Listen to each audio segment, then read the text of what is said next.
Agora sim. Boa noite, pessoal. O microfone estava silenciado aqui. É um prazer estar com vocês mais uma vez. Eu vou pedir mais um minutinho, porque eu acabei esquecendo de colocar a apresentação aqui. Deixa eu ver se eu consigo aqui levantar para vocês, senão eu vou ter que... Será que dá para colocar aqui ou não? Deixa eu ver como é que eu faço aqui, então. Slide. Só um minutinho que eu esqueci por completo de colocar a apresentação para vocês aqui. Então, vamos lá. Vamos ver se eu vou acertar.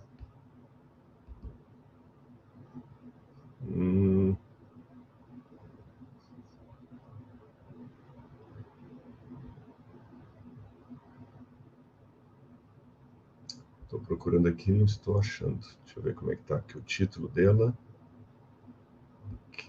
Ok. Esse aqui que eu preciso. Vamos ver. Vou ter que fechar aqui.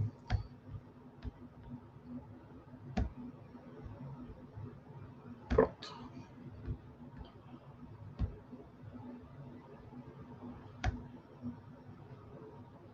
Vamos ver se vai dar certo.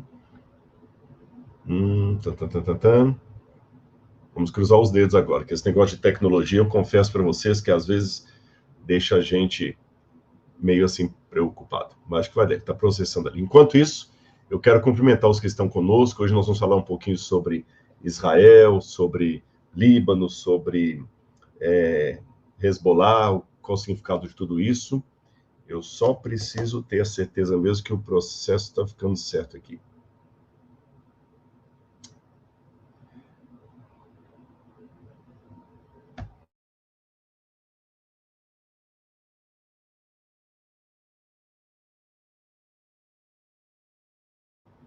Eu cortei o microfone aqui para a Laura me ajudar, mas ela falou... já saiu aqui, já está aqui no ponto. Então, vamos cumprimentar o pessoal de hoje, foi cheio, viu? Gravei aulas da nossa pós-graduação aqui a tarde inteira, mas eu preparei um PowerPoint para vocês para explicar um pouco do que significa esse conflito aí à luz da história. Eu vou pegar desde lá de trás. Eu sei que tem muitos especialistas em direito internacional, em política internacional, falando do conflito, uns de um lado, outros de outro, outros mais assim equilibrados, mais neutros.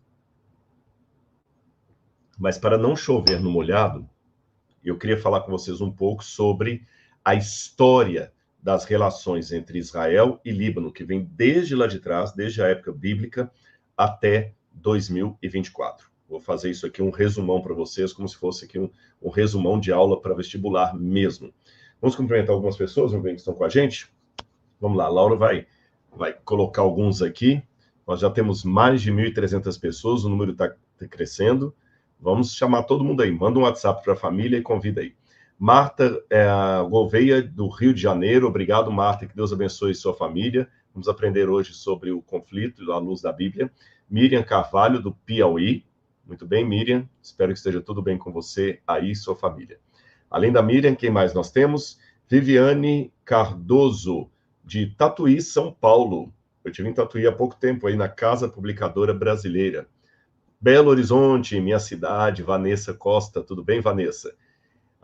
Milena e Renê, de Santa Catarina, Milena Barbosa. Que Deus abençoe vocês, a família de vocês aí. Temos também aqui o Elton. Aqui, estive no MAB ontem. Aí o Elton. Wellington, né? Wellington. Eu espero que você tenha gostado do MAB, Wellington. Se der, coloca aí a sua impressão, o que você viu, gostou. Mas ontem foi domingo, ontem estava aberto. É hoje que está fechado. Camaraci, Bahia, nós temos a Josiane Andrade, de Camaraci, Bahia. Quem mais? Vou cumprimentando aqui para dar tempo de mais alguns entrarem na nossa live. Quem mais aqui? Além da Josiane de Camaraci, na Bahia. Temos também a Gianete Rosário, de Cabo Verde, país aí, Cenepape crioulo, né? Se eu falasse crioulo, a gente ia conversar em crioulo aqui, tá bem? Fábio Santos, de Manhuaçu, Minas Gerais. Paraguai, Luciano România. Luciano, cheguei do Paraguai sábado à noite, domingo de madrugada, na verdade, aqui. Estive pregando em vários pontos aí, Pedro Juan Caballero, Ciudad del Este, mais umas 2 cidades aí, estive em Assunción.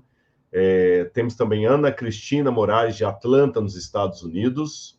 Espero que esteja tudo bem com você também, Ana Cristina. Aí também, o meu abraço aos irmãos do Paraguai lá. Eu não sabia que muita gente no Paraguai conhecia o trabalho da gente. Fiquei, assim, surpreso, viu? Seattle, nos Estados Unidos, também, Washington. Nós temos aqui o Rubem Freitas, Ícaro Freitas, ó, 2 Freitas aqui, só que de Seattle, nos Estados Unidos. O outro de Pirassununga, São Paulo, Ícaro. Boa noite para vocês. Mais umas 3 pessoas aí para a gente começar. Sobral, no Ceará, a Flasson Silva, ou Fiasson? Flasson? Flasson. Que Deus abençoe você. Tive uma boa parte do ano de 2015 aí em Sobral. Passei 3 ou 4 meses morando aí. Foi uma cidade que me tratou muito bem. Carlos Gomes, de Lisboa. Olha, já temos Lisboa, já temos Cabo Verde, já temos Estados Unidos, já temos o Paraguai. E também São João del Rei, Brunão Astrônomo. Brunão Astrônomo, olha, acho que é a primeira vez, Brunão, que a gente tem um astrônomo aqui com a gente. Vai ser um prazer tê-lo aqui conosco. É lógico, a minha área de pesquisa está diametralmente oposta à sua. Enquanto você está olhando lá para as estrelas, minha questão é fazer buraco.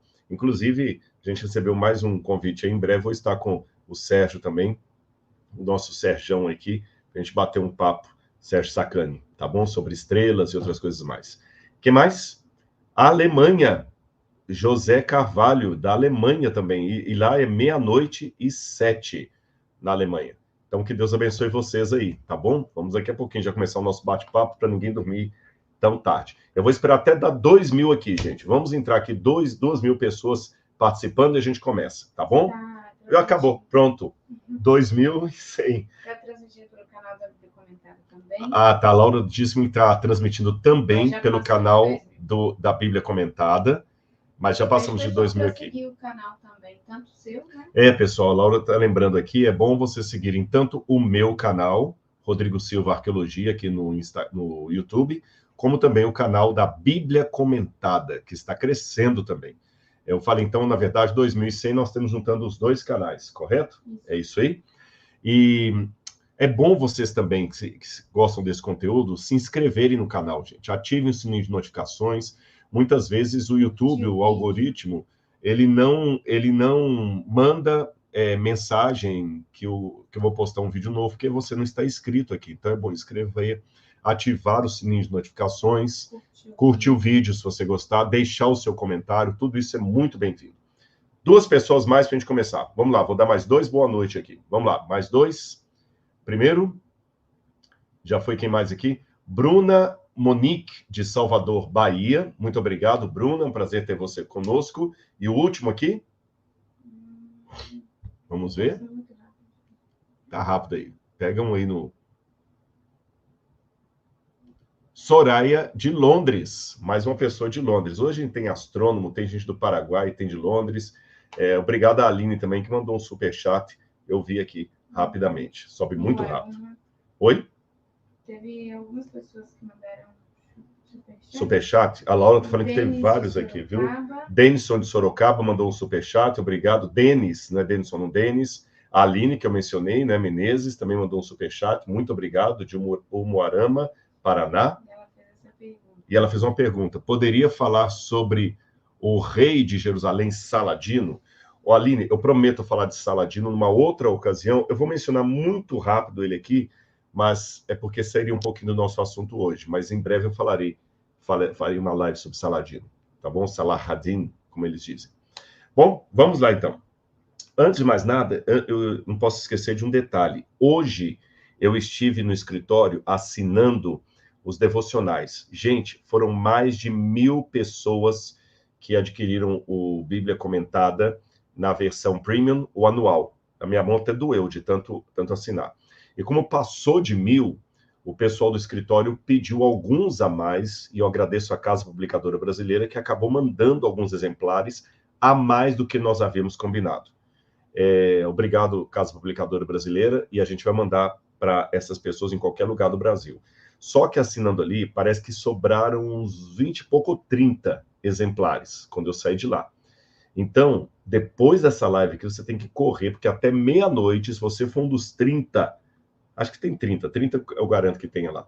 Pelo menos 30 você vai também receber o seu exemplar em sua casa, tá bom? Em qualquer lugar do Brasil, Descobertas da Fé, devocional diário, mas você tem que correr e fazer a sua assinatura lá no Bíblia Comentada, plano anual ou premium, tá certo? Até meia-noite de hoje ou os 30 primeiros. Terminando aqui, você já corre para lá e já adianta. Laura está deixando aqui na descrição do vídeo e também na página do Bíblia Comentada como é que você pode fazer para se inscrever. Eu assinei 30 lá, que eu lembro que não tinha dono. Vamos lá. Vamos começar a falar um pouquinho, então, sobre essa questão do Líbano e de Israel. Vocês sabem que a situação agora está muito tensa. Existem mais de uma versão para a história. Alguns acreditam que Israel está apenas se defendendo, outros dizem que Israel está atacando. Há quem diga que é uma guerra contra o Hezbollah e não contra o Líbano. Há outros que dizem que não, que é uma guerra de Israel contra o Líbano por terras. Então vamos tentar entender um pouquinho o histórico de todo esse conflito e aí você pode tomar a sua opinião, tá certo?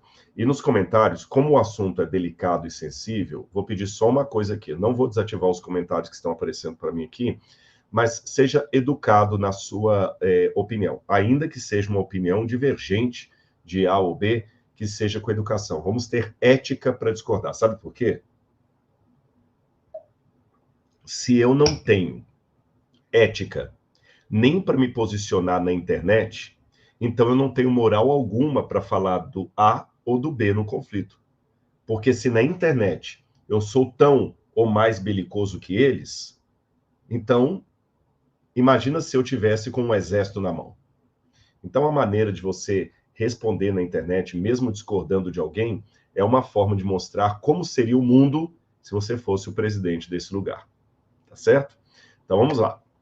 Lembrando que, antes de mais nada, nós temos pessoas de ambos os lados do conflito sofrendo. E nós devemos ter a nossa sensibilidade com esse dado. Tá certo? A israelense sofrendo, a libanese sofrendo, a palestina sofrendo. Então, quer dizer, tem sempre as pessoas que estão aí sofrendo nas mãos do conflito. Quando tem a guerra, dificilmente um lado ganha. Um lado pode conquistar, mas ganho de fato, todos perdem.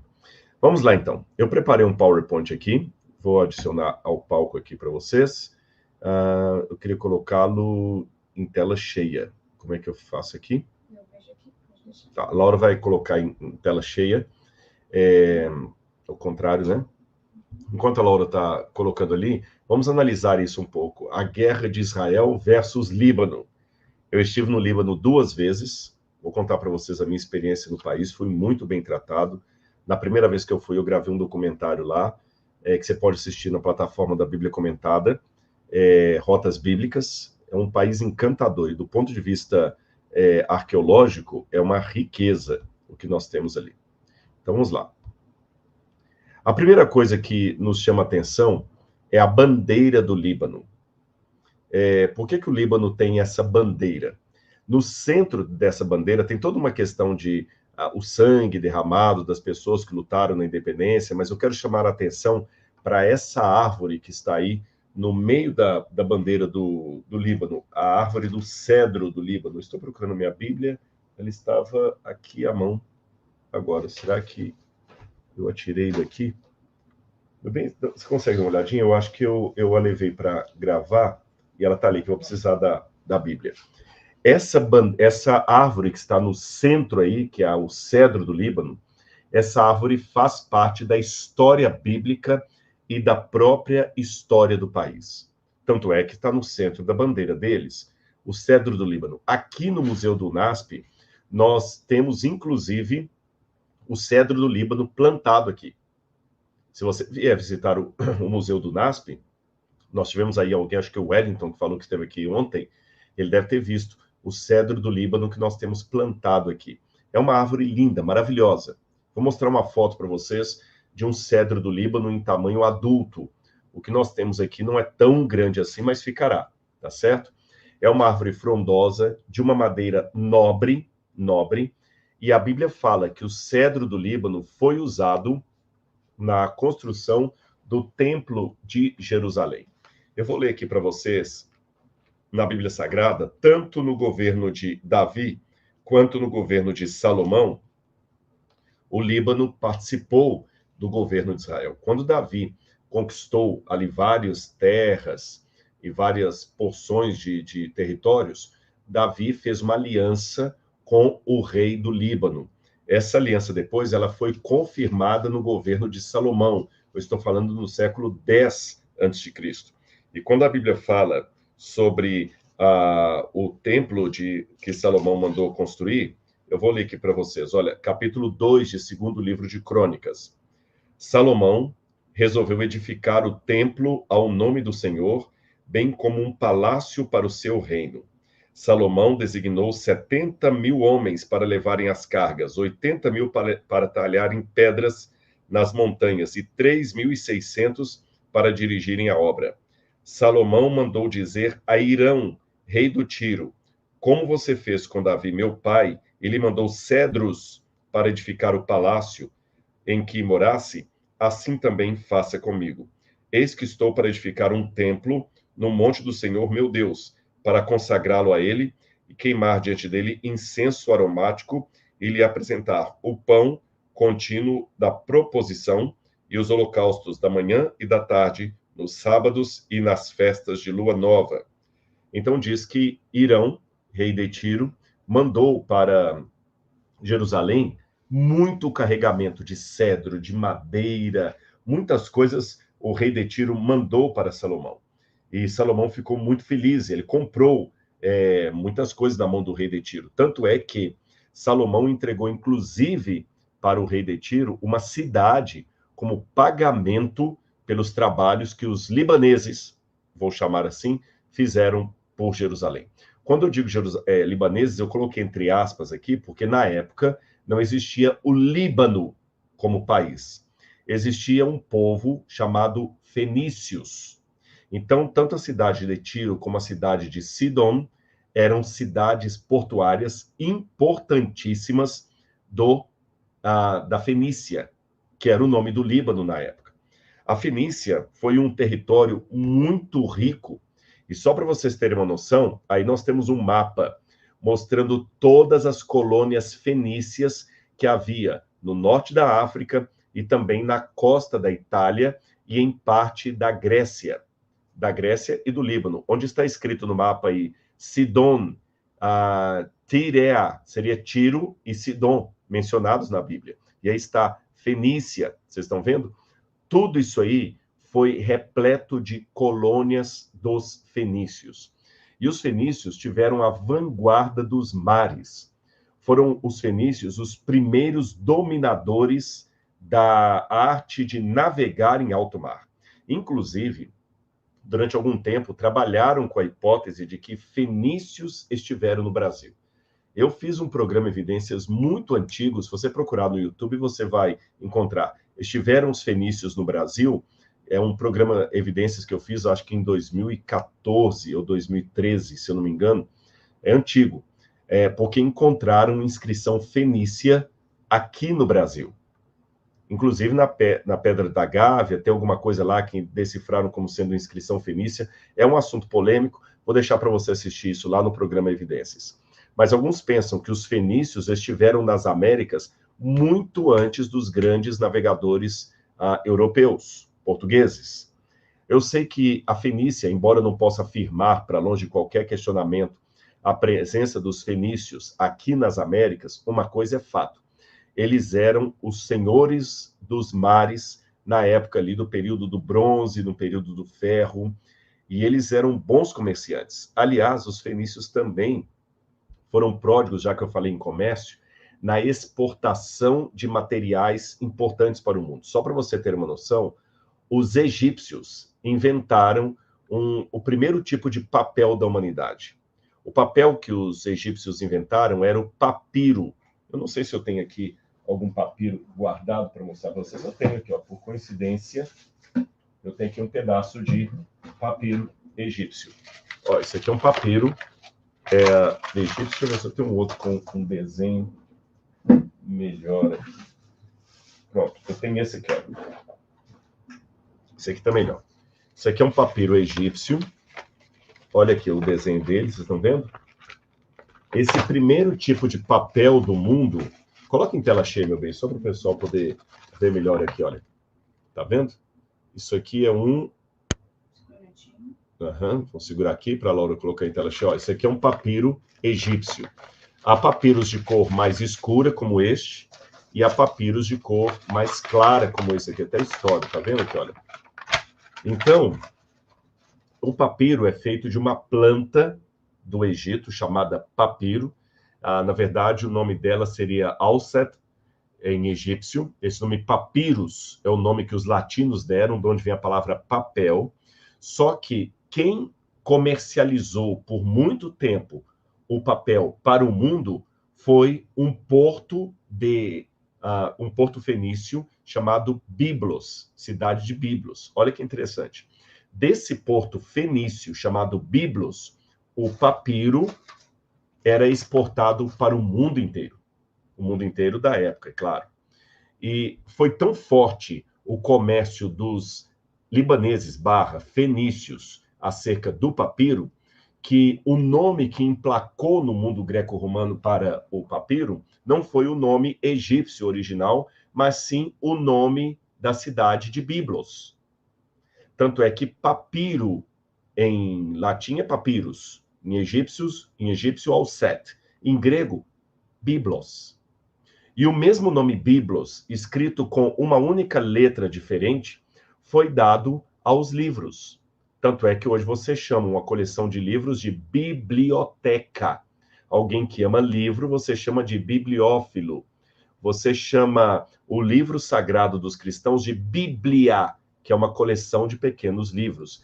E toda essa forma de falar de livro como Byblos vem da cidade fenícia ou cidade libanesa de Byblos, que era uma cidade portuária que exportava essa iguaria para o mundo inteiro. Então, vou voltar aqui para o slide, aqui, meu bem, por favor.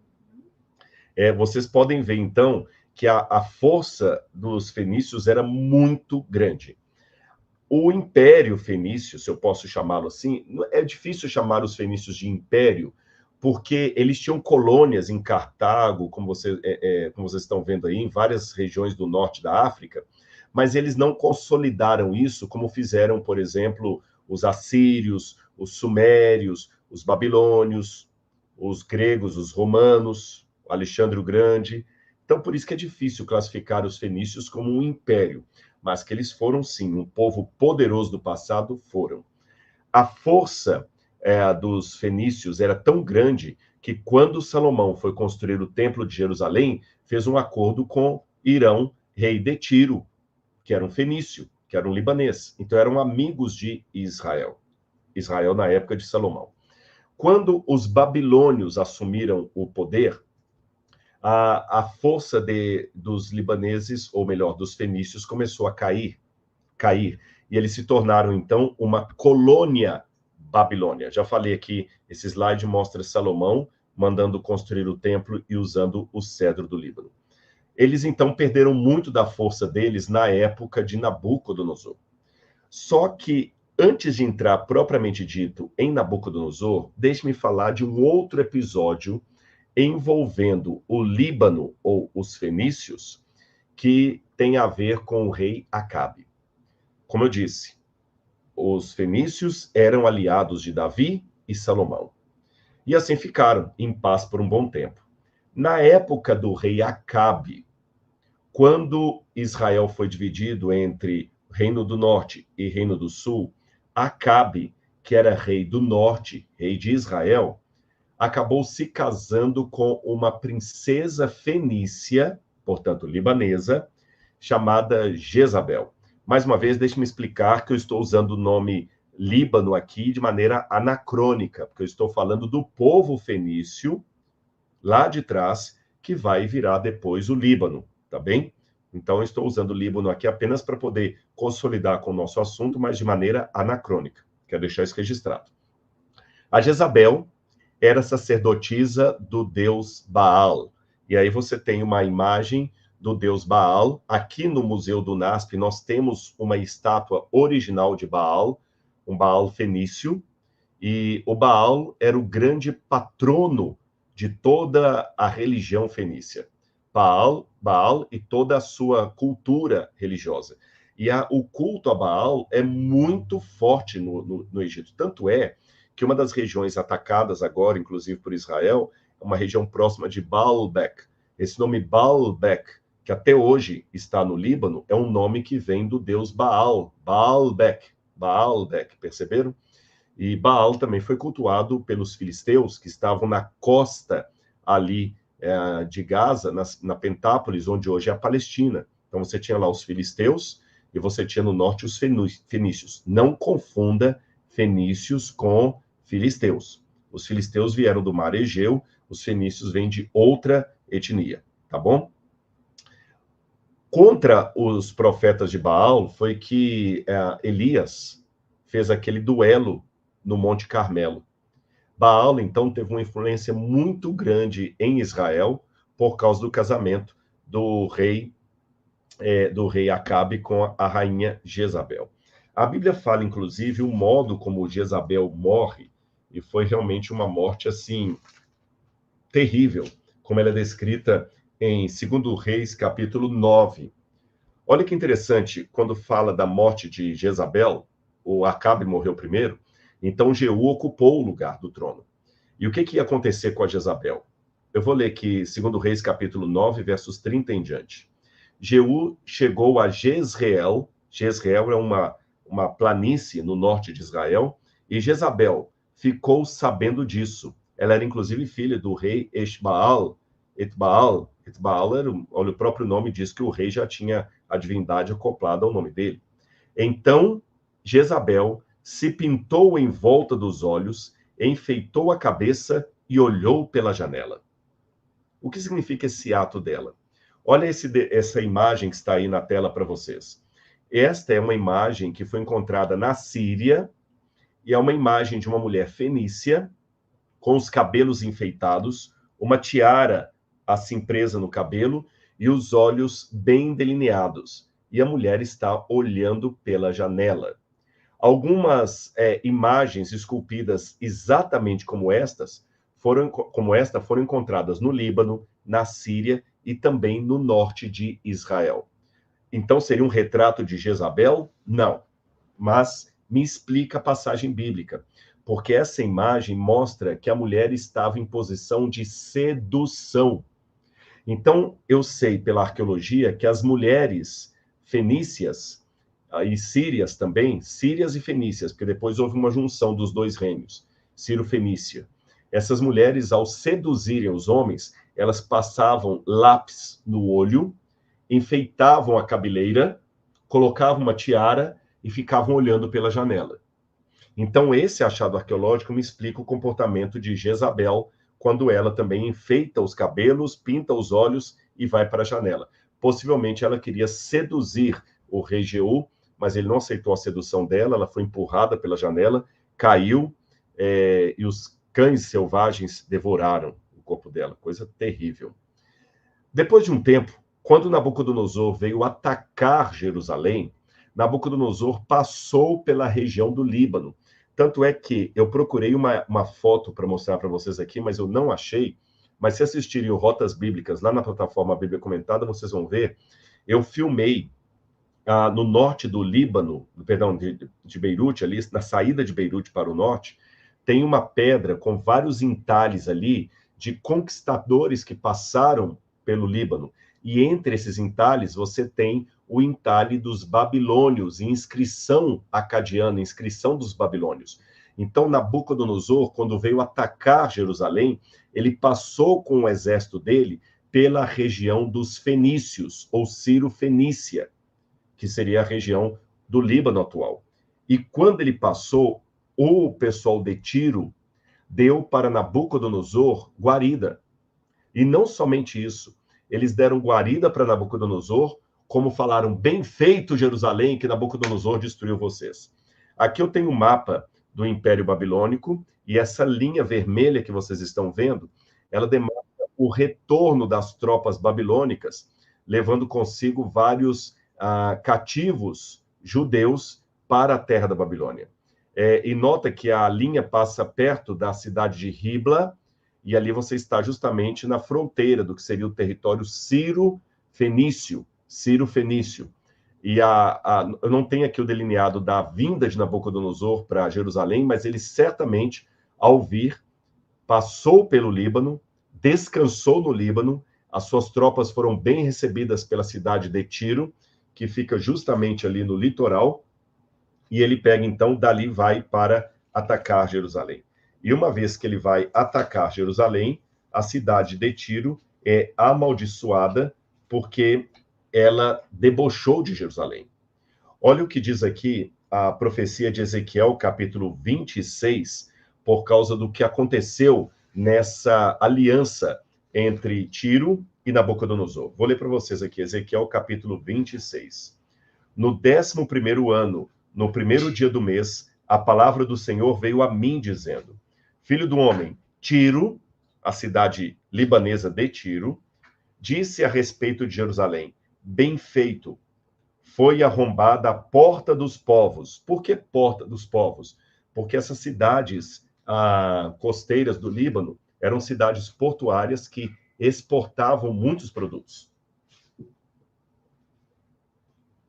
Lembra que eu falei com vocês, por exemplo, que o papiro era exportado a partir do porto de Biblos? Então era uma cidade muito rica, e essa cidade falou bem feito em relação a Jerusalém. Então Deus veio ao profeta Ezequiel e falou o seguinte: por isso, assim diz o Senhor Deus: eis que eu estou contra você, ó Tiro, e farei subir muitas nações contra você, assim como o mar faz subir as suas ondas. Elas destruirão as muralhas de Tiro e derrubarão as suas torres, e eu varrerei o seu pó e farei dela uma rocha escalvada. No meio do mar, ela virá a ser um lugar onde pescadores secam as suas redes, porque eu o anunciei, diz o Senhor. Essa profecia foi dada em 586 a.C., e eu tive a oportunidade de mergulhar ali no mar da cidade de Tiro, da cidade moderna, e eu vi, debaixo das águas ali do mar Mediterrâneo, as ruínas de Tiro submersas nas águas. Foi muito emocionante. 2 vezes, as 2 vezes que eu fui no Líbano, eu mergulhei nesse lugar. Coloquei o cilindro, mergulhei mais ou menos uns 5 metros e vi ali as ruas da cidade, as colunas caídas, tanto no período mais antigo como no período romano.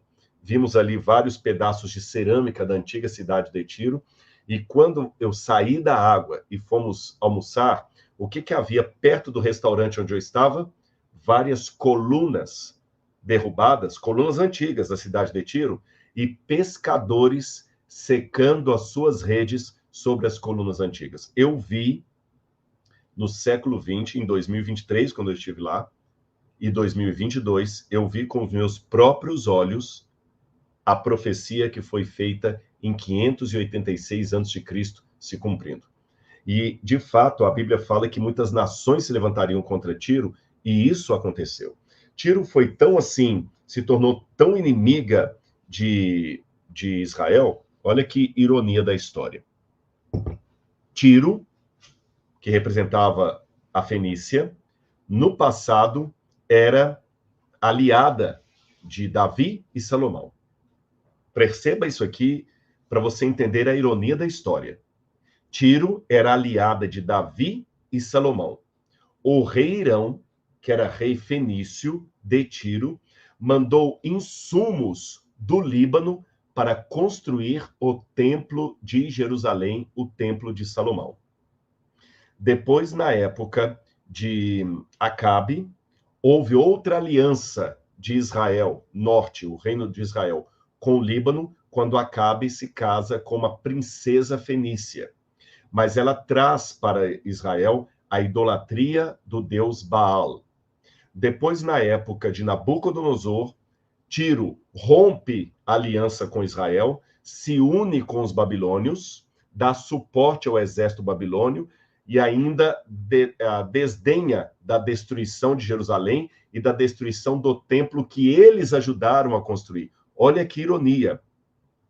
Os fenícios ajudaram a construir o templo de Jerusalém, praticamente construíram o templo. E depois eles comemoram a destruição do templo de Jerusalém.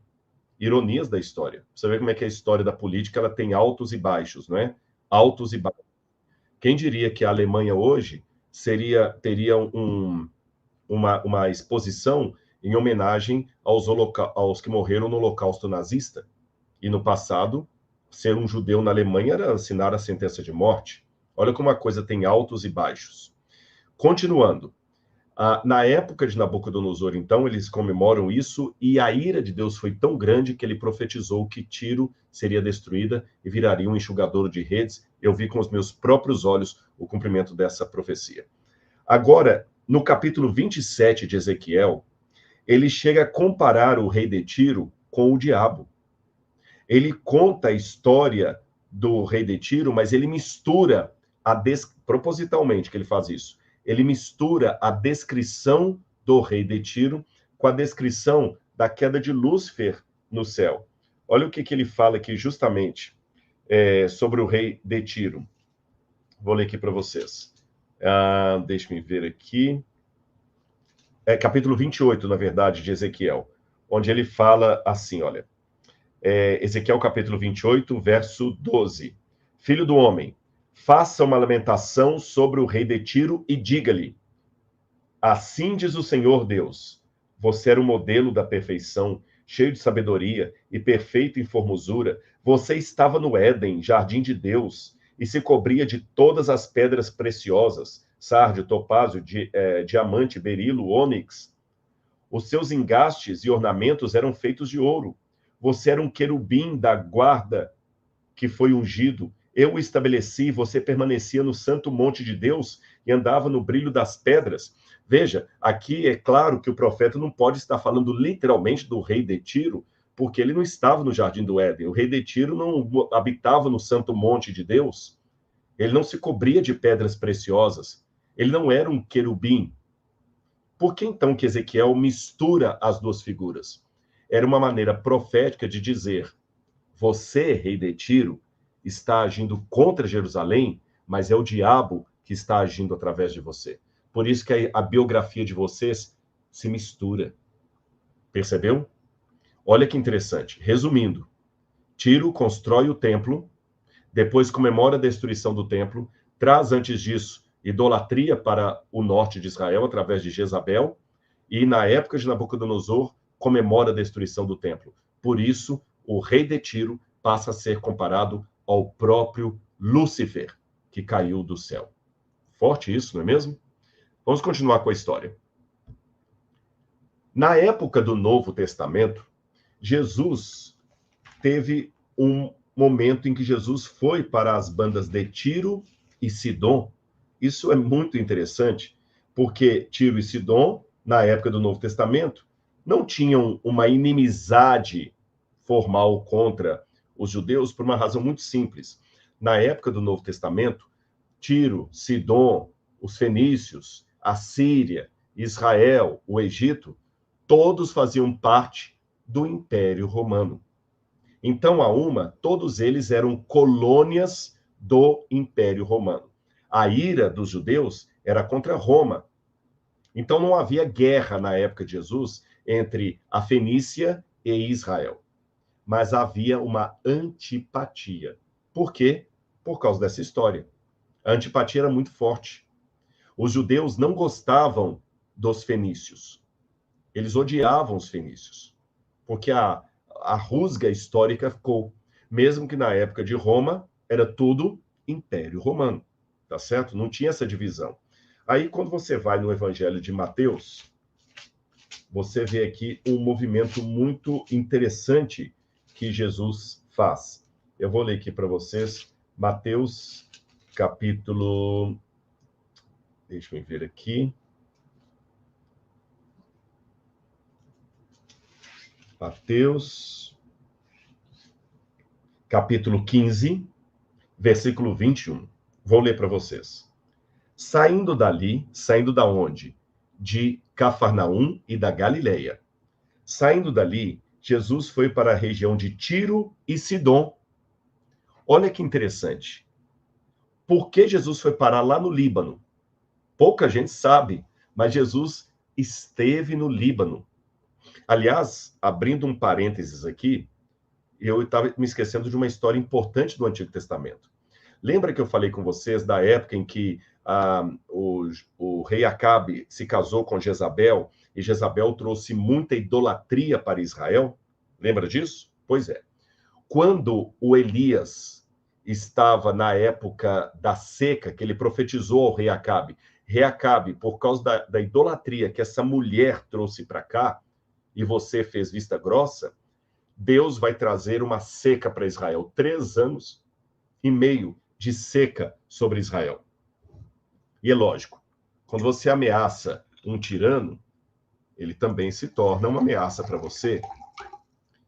E, evidentemente, eu falei de seca e me deu sede aqui, tá bom? O rei Acabe, juntamente com Jezabel, começam a perseguir Elias.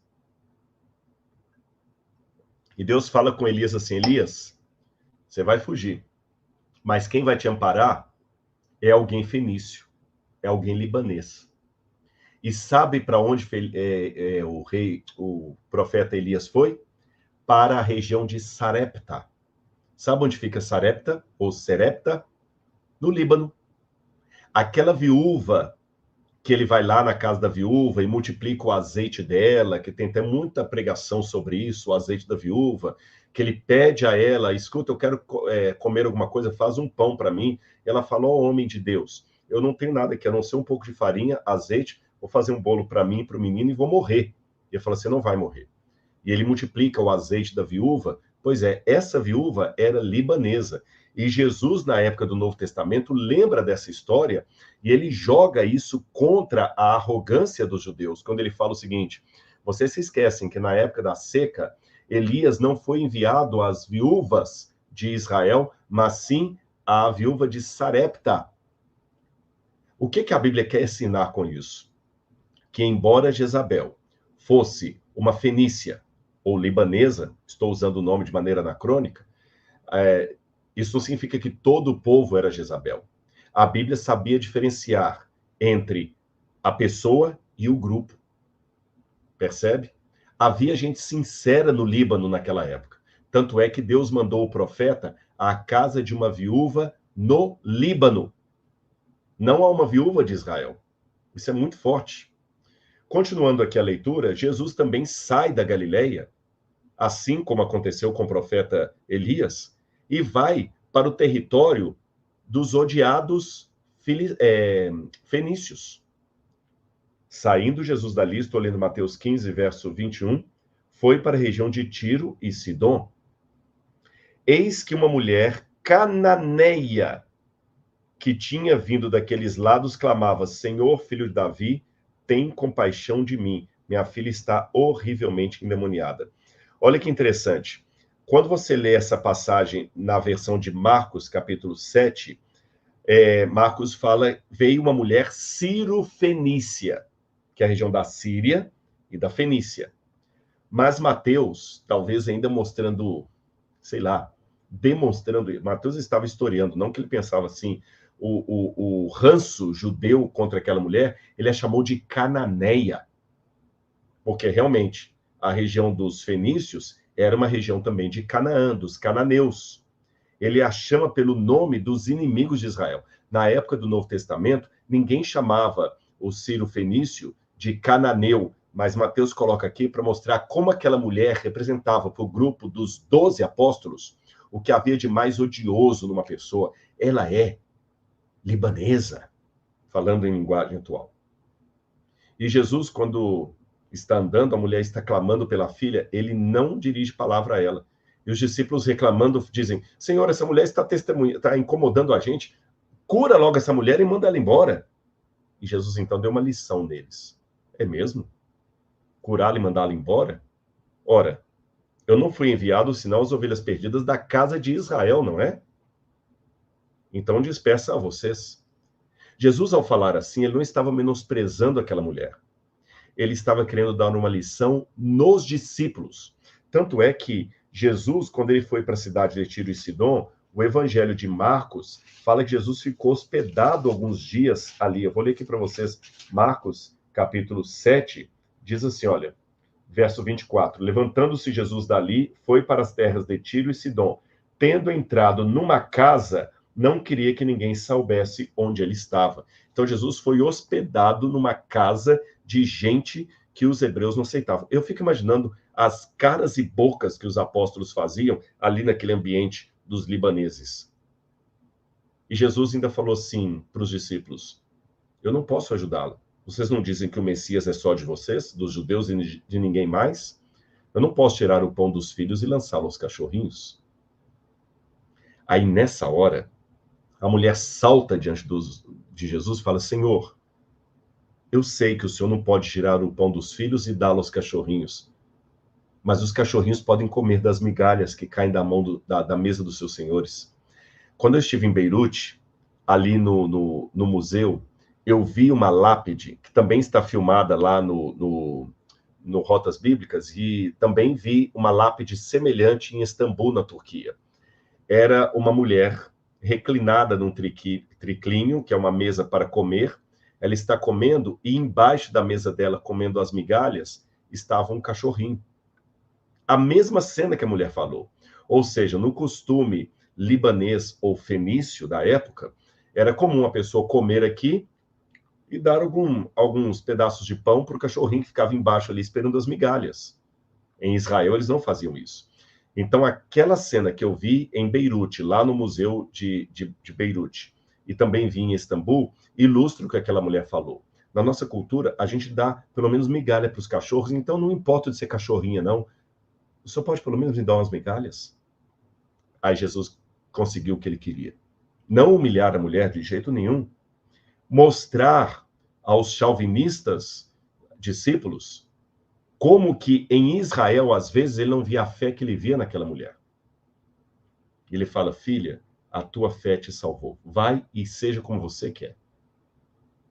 Imagina Jesus falando hoje para um grupo de cristãos ortodoxos da sua doutrina e falando assim: olha, eu não encontrei na igreja adventista, na igreja Assembleia de Deus, na igreja presbiteriana, na igreja metodista, na igreja católica, a fé que eu encontrei nesse muçulmano. Ia chocar muita gente, não ia? Muita gente ia torcer o nariz. Eu não encontrei em nenhuma igreja cristã do Brasil a fé que eu encontrei nesse budista. Muita gente ia falar: mas como ele é um budista? Ele está na religião errada, ele é muçulmano, ele é shintoísta, ele adora deuses, ele é hindu. Aquela mulher era pagã, ela adorava deuses, ela não era judia, ela não era da religião de Israel, nem da nação de Israel. E Jesus falou que a fé dela era maior do que a de muitas pessoas que estavam em Israel. E ela nem conhecia detalhes sobre o Messias. Perceberam isso? Vamos voltar aqui para o slide, porque essa mensagem de Jesus vai me ajudar também a dar o tom da parte final da nossa live aqui, que é sobre o conflito moderno. Vejam outra ironia. Vou recapitular a história. Os fenícios construíram o templo de Jerusalém. Depois, os fenícios, através de Jezabel, trouxeram idolatria para Israel.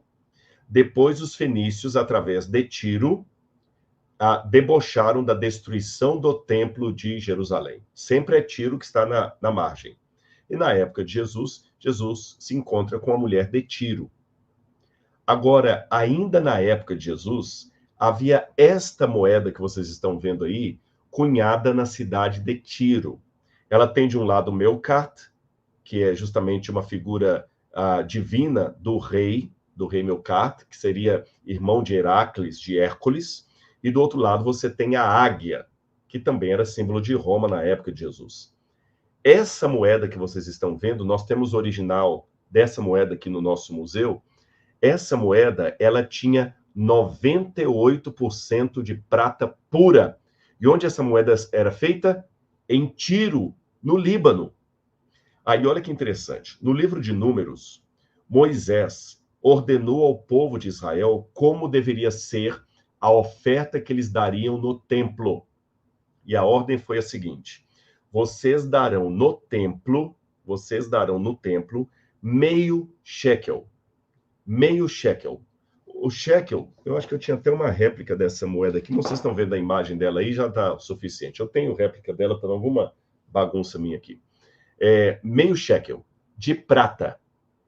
Por que Deus ordenou Moisés que o povo deveria dar prata como oferta no templo? Se Deus falasse para dar ouro, muitos pobres não conseguiriam adquirir ouro.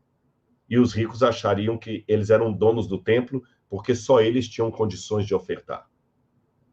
Se, por outro lado, Deus falasse que poderiam dar bronze ou cobre, qualquer um daria um vintém. Então Deus estabeleceu que somente poderia ser dada prata no templo para que os ricos baixassem um pouquinho o nível deles e os pobres aumentassem e todos contribuíssem. Depois que a moeda foi inventada na Lídia, no século 7 a.C., então a prata, que antes era um pedaço mesmo de prata, passou a ser agora uma moeda como essa. E os judeus, então, passaram a dar moedas de prata como oferta no templo. Uma moeda como essa aí, chamada de ciclo de Tiro, ou shekel de Tiro, ela poderia pagar oferta suficiente para 2 pessoas. E havia o meio ciclo também.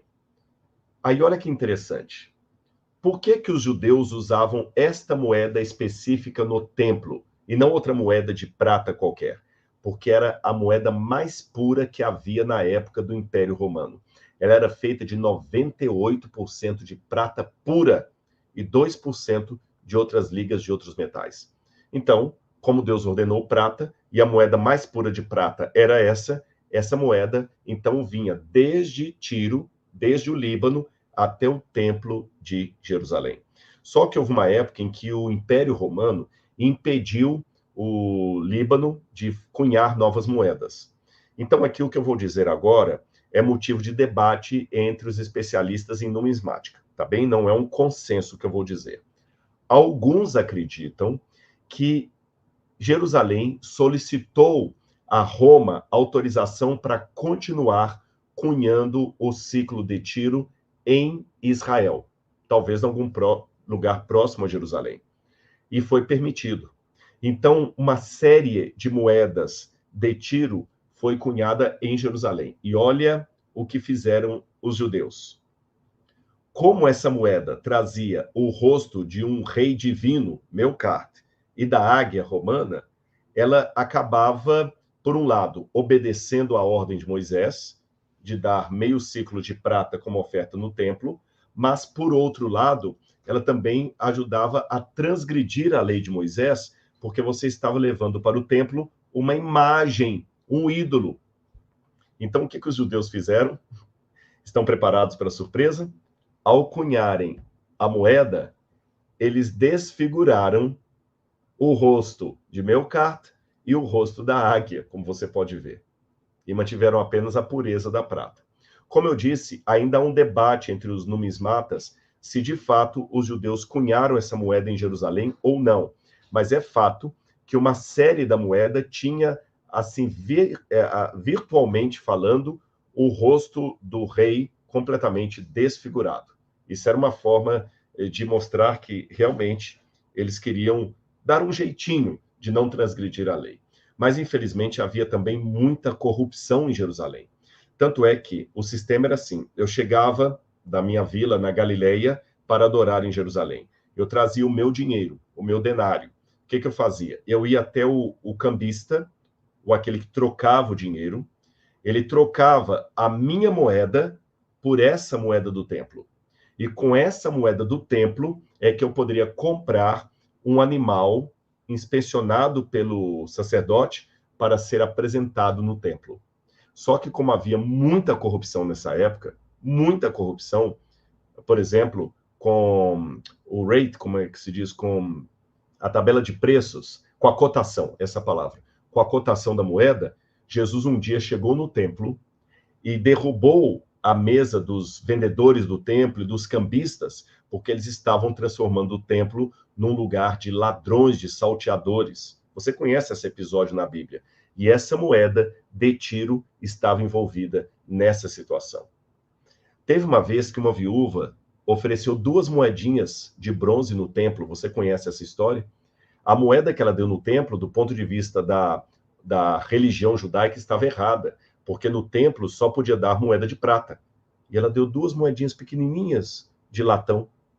E Jesus elogiou e falou: a oferta daquela mulher é maior do que todas as outras. Que interessante, né? Estou passando rápido algumas coisas para vocês verem a curiosidade das relações do tempo bíblico entre Israel e o Líbano. Agora vamos um pouco da história medieval e história moderna e história contemporânea, tá bem? Esse é o mapa da região que está em conflito agora. Você está vendo aí o mapa de Israel. Israel está numa parte marrom mais clara. A parte marrom mais escura, onde está escrito Gaza, seria a Palestina. A parte onde está escrito West Bank também seria a Palestina, seria a Cisjordânia. E a parte que está num outro tom de marrom mais escuro em cima seria a parte ainda de Israel, perdão, e logo acima você teria o Líbano, tá certo? Então, só para vocês entenderem o mapa. E aí que está agora rolando o conflito. Durante o período da hegemonia cristã na Europa, o cristianismo dominou grande parte da Europa, como você pode ver aí. Toda a parte que está aí em cor-de-rosa foi a parte de domínio de países ou territórios, reinos, feudos, que se tornaram cristãos. O que você está vendo aí de azul mais claro são a expansão da religião de Mitra, do deus Mitra, uma religião que nasceu na Pérsia, onde hoje é o Irã. Então, a parte que vocês estão vendo em azul aí, a Pérsia, é a parte do Irã.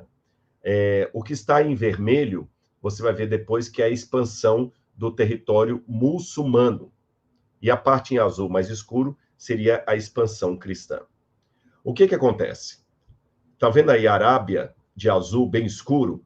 Aí começa a surgir, no 7º século de nossa era, o domínio dos muçulmanos. Maomé, o profeta, ele, na Arábia Saudita, ele começa, na cidade de Meca e Medina, a fazer uma revolução religiosa que se torna o Islã. E depois da morte de Maomé, o império a parte que ele dominou, que seria na Arábia Saudita, é expandida através dos califas. Mas logo depois que Maomé morre, isso aqui é importante você entender, o mundo muçulmano foi dividido, grosso modo, porque há outras vertentes, mas grosso modo, em duas grandes vertentes, os sunitas e os xiitas. A briga entre eles é para saber quem tem direito ao legado de Maomé. Seriam os descendentes de Maomé, segundo a carne, os parentes dele, ou seriam os homens de confiança de Maomé? Por isso que você tem até hoje essa briga no mundo islâmico entre sunitas e xiitas, tá bem? A parte que está em verde foi a expansão do Império Muçulmano, convertendo várias pessoas à força, à base da guerra. Aí que a Pérsia, que vai virar depois o Irã, se converte ao mundo muçulmano, a Armênia, a Síria, o Egito, boa parte do norte da África se tornam agora muçulmanos. E aos poucos também o Império Muçulmano vai subindo ali, onde você tem a parte de berberos, você tem depois o Estreito de Gibraltar, e está vendo onde está escrito Espanha, Spain? Não tem uma parte em verde ali? Ali foi tomado também pelos muçulmanos. Por muito tempo, eles ocuparam a Península Ibérica. Por isso que ela se chama Península Ibérica, Península dos Árabes. Portugal e parte da Espanha ficaram por muito tempo sob domínio de muçulmanos. Tanto é que um segredinho para vocês. Sabia que a língua portuguesa tem muita influência do árabe? Não só o português, o espanhol também. Quando você fala, por exemplo, em espanhol, abuelo para avô, abuelo, vem do árabe abu, que significa pai, ancestral. Abuelo. Você fala palavras como algodão, alface, essas palavras, esse al, yo me voy al cielo, esse al, o espanhol herda do árabe.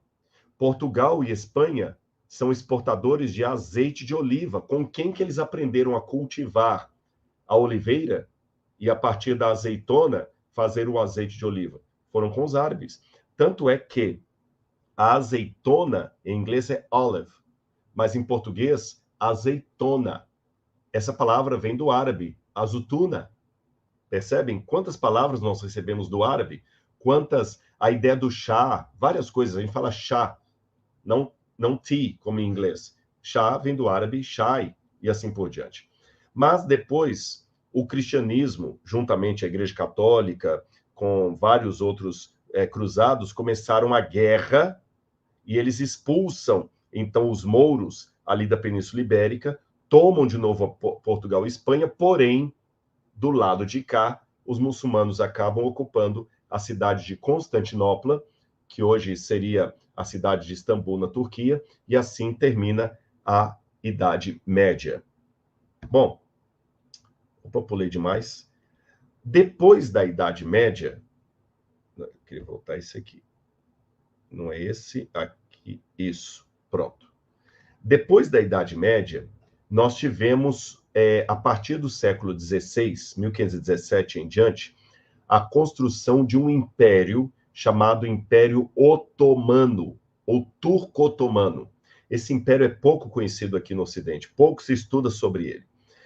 Os famosos califas do Império Otomano, os sultões, melhor dizendo, do Império Otomano, califa é lá do Maomé.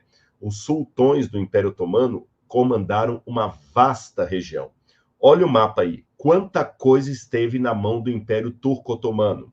A Argélia, todo o norte da África aí, Egito fazia parte do Império Otomano, parte da Arábia Saudita fazia parte do Império Otomano, Israel fazia parte do Império Otomano, Palestina fazia parte do Império Otomano, Líbano fazia parte do Império Otomano, Síria, Egito, já falei Egito, Grécia, Macedônia, a própria Turquia atual, tudo isso, o Irã, tudo isso era parte do Império Otomano. Olha quantas coisas eles conquistaram.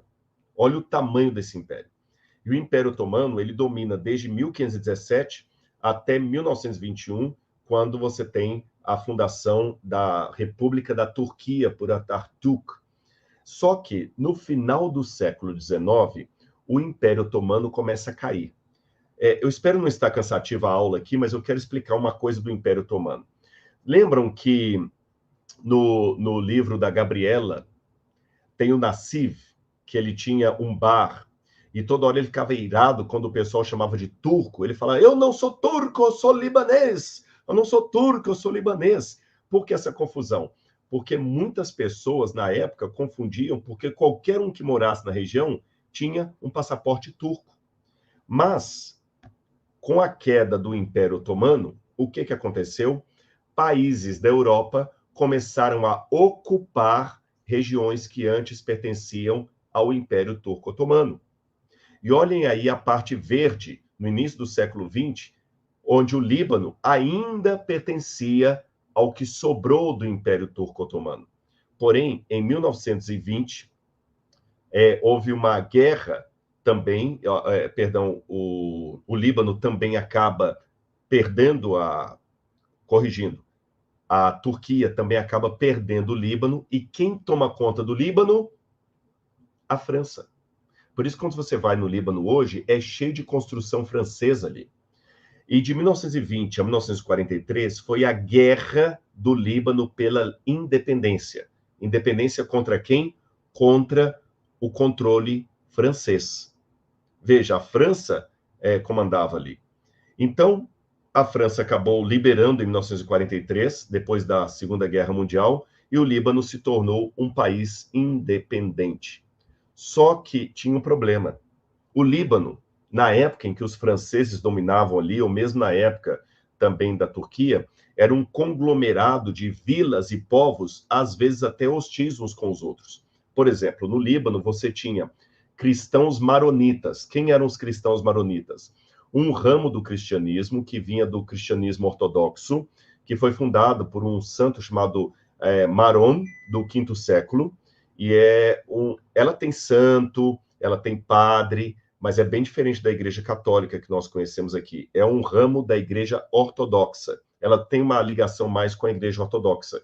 Mas a Igreja Cristã Maronita, ela também queria um espaço ali no Líbano, e ela dominou o Líbano na época da ocupação francesa.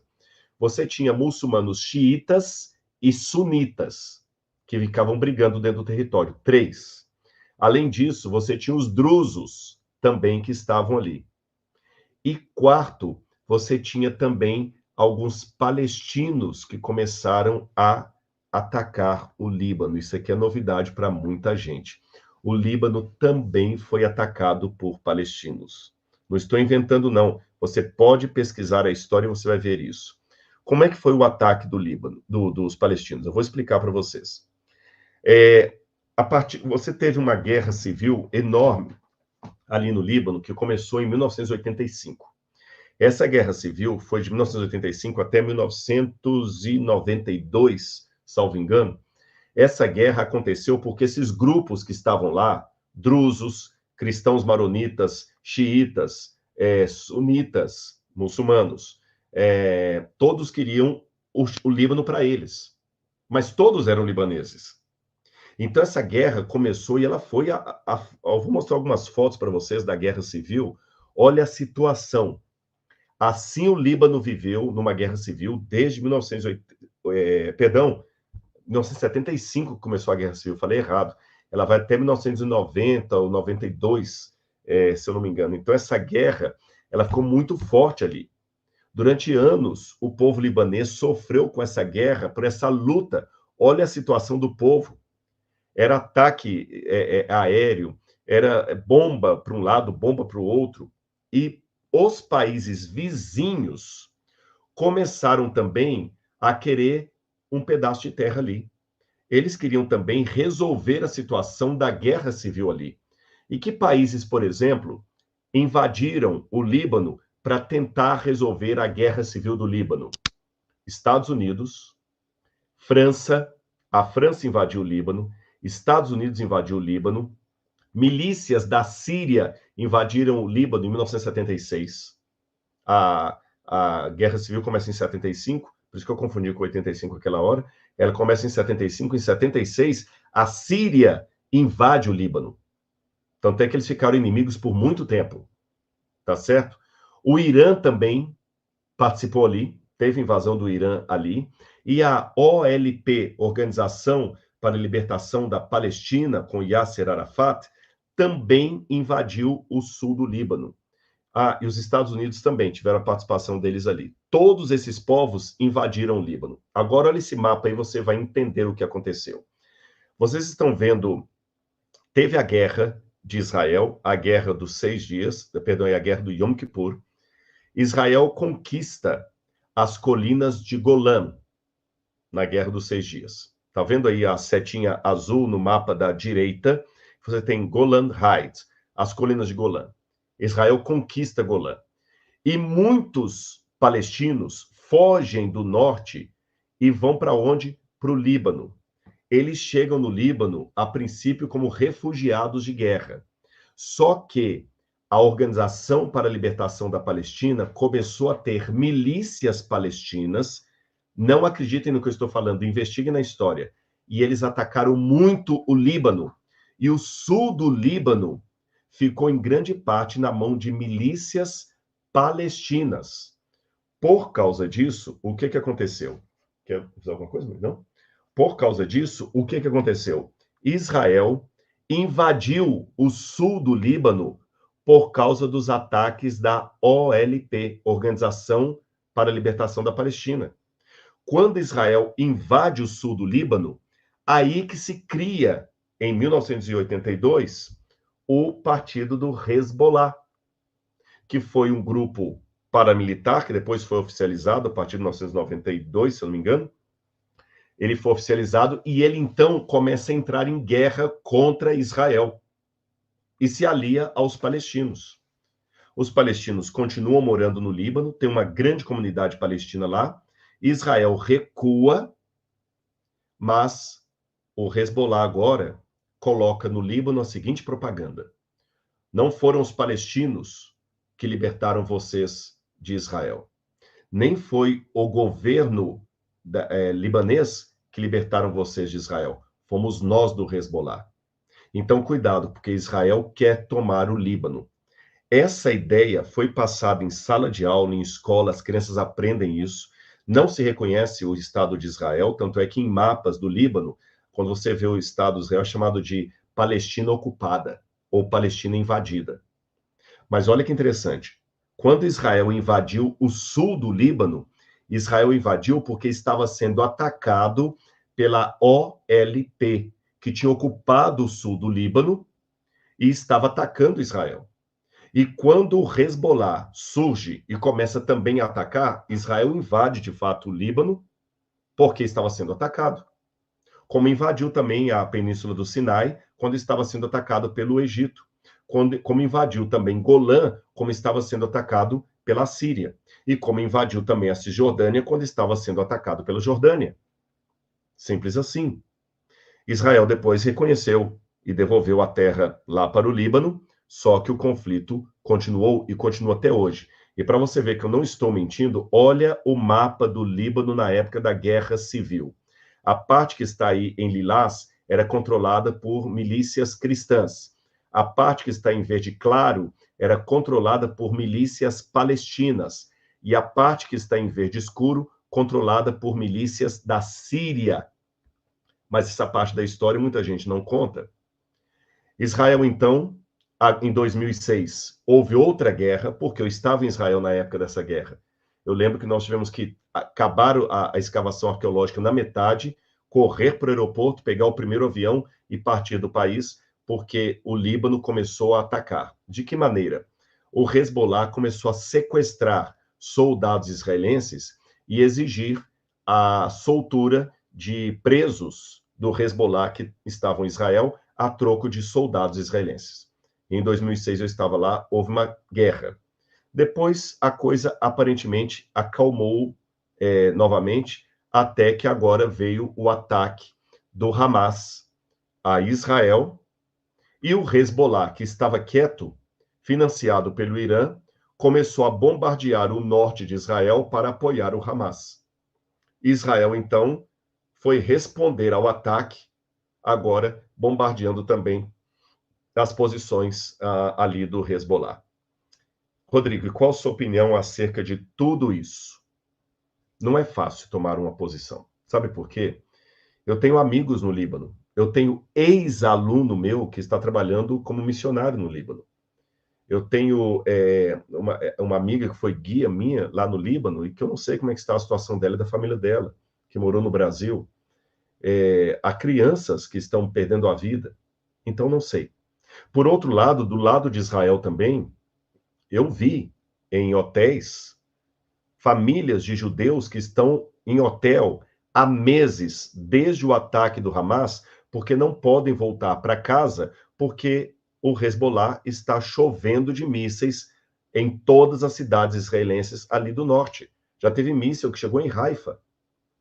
Então, se por um lado tem inocentes sofrendo e perdendo a vida no Líbano, quando um míssil de Israel ataca o Líbano, também tem inocentes perdendo a vida em Israel quando um míssil do Hezbollah ataca Israel. Então, sabe, é difícil você, assim, aqui no Brasil, enquanto eu estou apenas fazendo essa live com o ar-condicionado ligado e vou jantar daqui a pouco, ficar atacando um lado ou outro. Eu só digo a vocês o seguinte: temos que orar pela paz do Oriente Médio. Eu não sei a solução disso, como se dará. Dificilmente haverá uma solução diplomática. Dificilmente. Eu sei que alguns governos em redor ali não querem paz com Israel. Eles querem o fim de Israel. Esses dias eu vi um político brasileiro, não vou falar qual partido dele para não fazer propaganda, com um lenço da Palestina, falando assim: nós apoiamos vocês palestinos, e eu já falei para o embaixador da Palestina no Brasil que o erro de vocês é fazer paz com Israel. A paz no Oriente Médio só vai existir o dia que acabarmos com Israel. E um grupo que ele estava falando, ovacionando e aplaudindo. E ele falou o seguinte: nós apoiamos o Hamas na sua resistência. Gente, o Hamas é terrorismo. Houve violência física contra mulheres. Como é que um político pode ocupar o microfone para falar nós apoiamos o Hamas? Desculpe, eu não sou advogado, mas para mim isso é apologia ao crime. Isso para mim é tão errado quanto fazer apologia ao nazismo. É apologia ao crime. Sabe? Então, assim, E quando alguém só conta a história, mostra assim, Israel jogou um míssil lá e morreu uma adolescente brasileira. É muito triste, realmente, a perda da vida desse menino. Por outro lado, por que não falam também um míssil do Hamas caiu do lado de cá e matou uma adolescente israelense? Só conta quando atira lá. É mais ou menos parecido com algumas notícias que a gente vê da guerra do tráfico no Rio de Janeiro. Sempre que tem uma criança ferida, nunca é um traficante que matou, sempre é a polícia do Rio de Janeiro. Parece que quem sabe atirar é o traficante. O policial não sabe atirar, porque o policial sempre acerta o inocente. O traficante nunca acerta o inocente. Eu só termino essa live dizendo para vocês, eu historiei o problema, mas eu não tenho a solução dele. Se eu tivesse, eu seria presidente do mundo. E talvez se eu tivesse, não seria presidente do mundo, porque eu não sei se as pessoas querem realmente a solução. Sabe, o problema não é nem que as pessoas não enxergam a solução, elas nem sabem definir qual é o problema. O que eu peço aqui do Brasil é que Deus possa me tornar um agente da paz dele. Eu não tenho uma caneta onde eu possa assinar um acordo de paz entre Israel e Líbano. Mas eu tenho uma condição de conseguir estabelecer a paz, pelo menos com os vizinhos que moram aqui no entorno da minha casa, com as pessoas que trabalham no mesmo setor que eu. Então eu termino essa live lembrando a oração de São Francisco de Assis. Senhor, fazei-me instrumento de vossa paz. Onde houver ódio, que eu leve o amor. Onde houver ofensa, que eu leve o perdão. Onde houver discórdia, que eu leve a união. Onde houver dúvidas, que eu leve a fé. Onde houver erro, que eu leve a verdade. Onde houver desespero, que eu leve a esperança. Onde houver tristeza, que eu leve a alegria. Onde houver trevas, que eu leve a luz.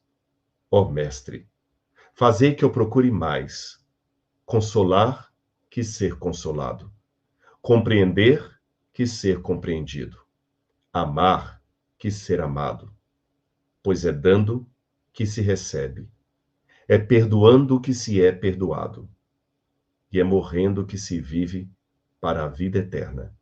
Amém. Como é que você pode falar de questões políticas e vociferar gritos na internet se você não consegue levar a paz nem para o vizinho que está a 2 quadras distante do seu apartamento? Como é que você pode falar de paz se você não consegue estabelecer a paz nem com seu primo, com quem você não conversa há tanto tempo? Pense nisso. E no pequeno conflito do seu entorno, que você seja um agente da paz. Aquele agente que você quer tanto que os governos se tornem. Que Deus abençoe a cada um de nós e que não fiquemos apenas em orações e vida contemplativa. Façamos a paz na nossa esfera de atendimento. Um grande abraço, fique com a graça de Deus e que a paz esteja no Oriente Médio.